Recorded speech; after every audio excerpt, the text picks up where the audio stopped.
नमस्कार दोस्तों, आप सभी का हमारे YouTube चैनल पर स्वागत है। यदि आप युवा हो और यदि आप अपना करियर भारतीय सेना में बनाना चाहते हो तो यह वीडियो आपके लिए ही बनी है।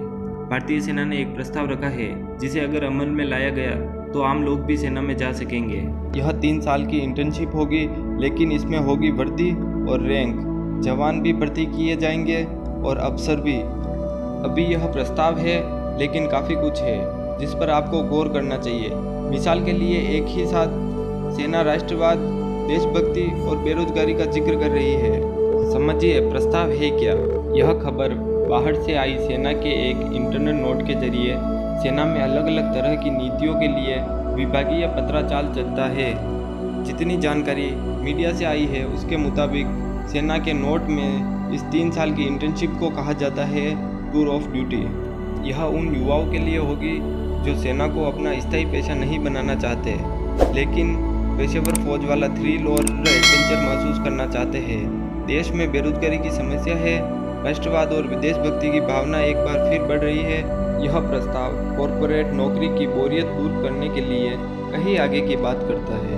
अगर आप सेना की सुविधाएं और पेंशन चाहते हैं तो आपको एक तय समय तक सेवा देनी ही होती है। मिसाल के लिए जवानों को पेंशन तभी मिलती है जब वो कम से कम 17 साल सेवा दे।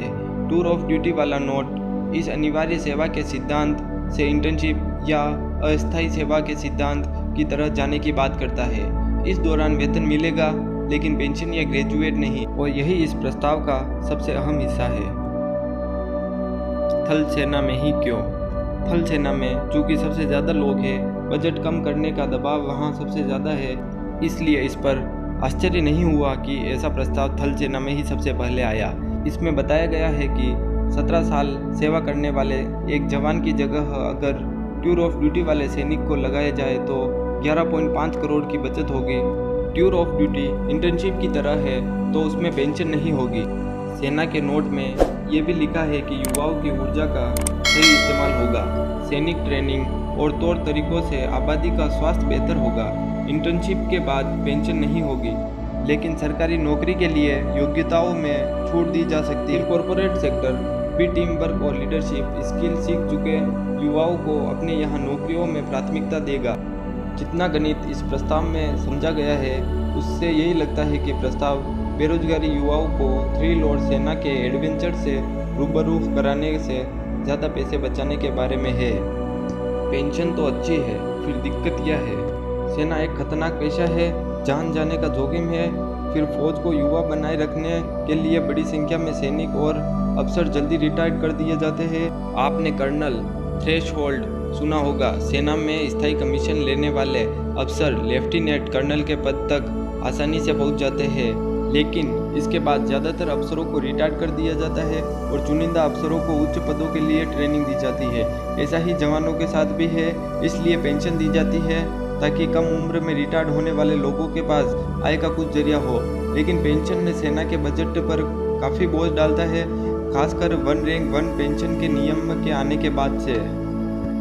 भारत के पास दुनिया की सबसे बड़ी स्टैंडिंग आर्मी है, मतलब जितने जवान और अफसर इंडियन आर्मी के पास है उतने किसी के पास नहीं है। इसका एक अनचाहा असर ये होता है कि सेना के बजट का एक बहुत बड़ा हिस्सा तनख्वाह और पेंशन पर खर्च होता है।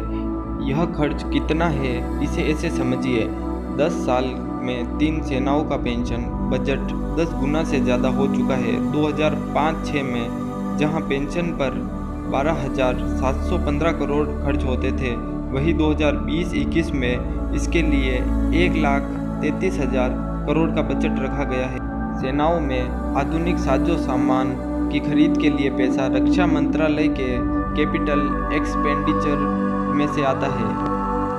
इस साल का बजट इस कैपिटल एक्सपेंडिचर की कुल रकम में से 15,291 करोड़ ज़्यादा है। तनख्वाह पर खर्च अलग है, मतलब जितना पैसा हम आधुनिकीकरण पर खर्च नहीं कर रहे हैं उससे ज़्यादा तनख्वाह और पेंशन पर खर्च होता है।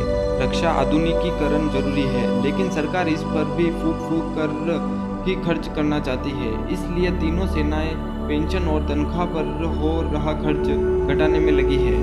यदि आप टूर ऑफ ड्यूटी से संबंधित और जानकारी चाहते हैं तो डिस्क्रिप्शन में लिंक है, उस पर क्लिक कीजिए और हमारे चैनल को सब्सक्राइब कीजिए, शेयर कीजिए, कमेंट कीजिए। धन्यवाद।